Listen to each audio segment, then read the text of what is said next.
Anarako dia Randriamanjary Daniel, 30 taona.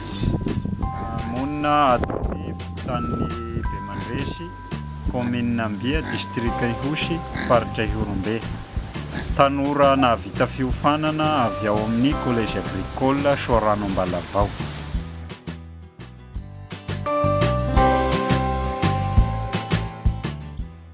Taona fahatelo nianatra momba ny fandrafetana tetikasa. Raha tao anatin'izay fandrafetana tetikasa izay dia nisafidy ny tetikasa fiompiana-kisoa hatavizina ny tenako. Dia teo amin'ny taona 2014 moa no niafaran'ny fiofanana, dia mieritreritra ny handraharaha ara-pamokarana ny tegna dia sy hijanona amin'ny fiompiana-kisoa ihany fa te hiditra amin'ny fiompiana-koho gasy. Ny olana nefa ny hoenti-manana hitarana amin'izay tetikasa izay dia nisy ny fifampirisana tamin'ny conseiller, dia nisy ny vahaolana avy any ambony, dia nisy koa ny tetikasa afaka hamaly azy TNG Binety. Dia amin'izao fotoana izao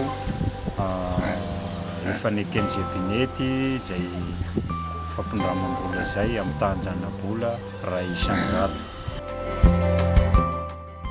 Amin'izao fotoana izao moa dia efa tonga eto toerana ny famasiana avy amin'ny Binety io.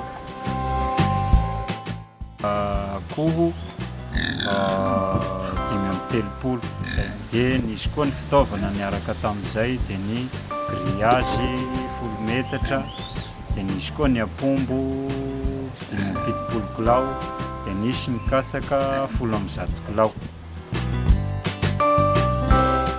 Dia ny vina izay eritreretiko lavitrezaka moa dia mba ho mpamokatra akoho mitetina agny amin'ny 500-800 isa anatin'ny taona iray, ary ho mpamaly ny filan'ny mpanjifa sy ny senan'ny akoho gasy aty amin'ny faritra Ihorombe.